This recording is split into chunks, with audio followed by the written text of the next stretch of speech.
I've had a number of planned transitions, and transitions are always um, uh,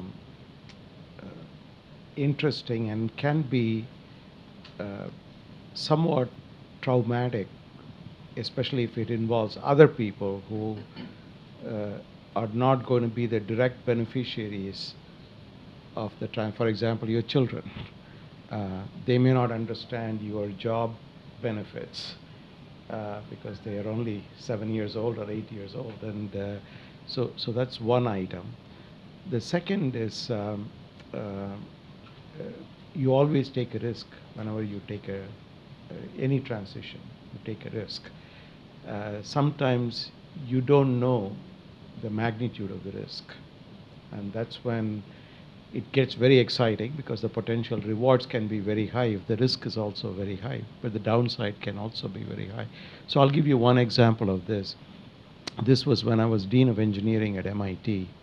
I was very happily doing my job. It's a wonderful position to be in, with essentially a global reach.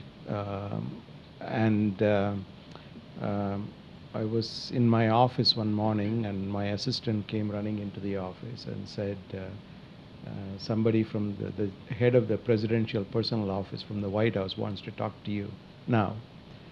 And I had no idea what it was about. And they said, well, we've been doing a search for the next head of the National Science Foundation for the last 10 months. And you are one of the very few finalists left.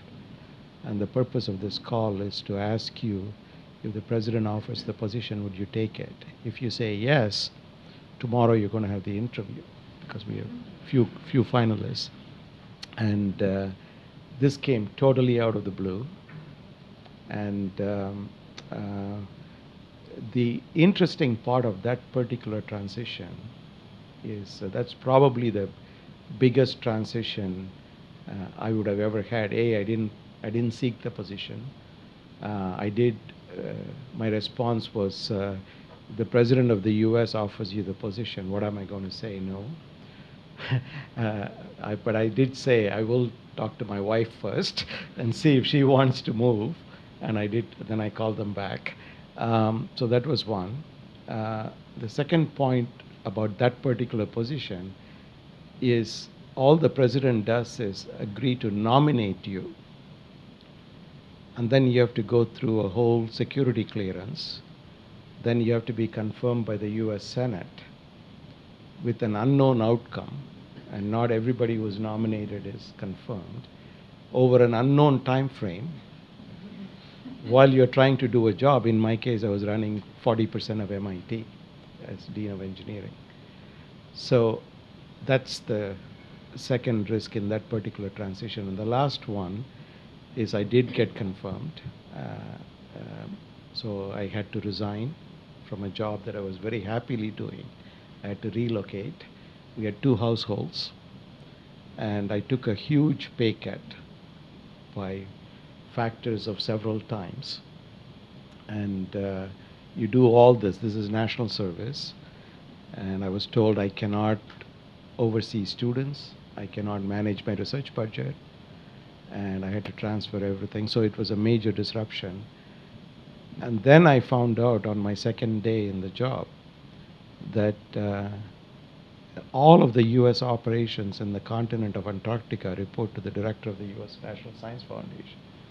So I was essentially the point person to manage, if anybody wants to go to Antarctica from the U.S. To the South Pole, I have to authorize. And obviously there are a lot more requests than there are flights or space on the flights. So a lot of unhappy people will be there. So anyway, these are, that's one particular example of a leadership transition. This transition this time around is not a straightforward one either. I've had, over the last 20 years, multiple opportunities to move to Singapore. Again, I go back to the initial point.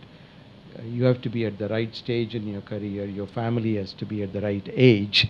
And there are so many factors, and it's not purely a professional consideration.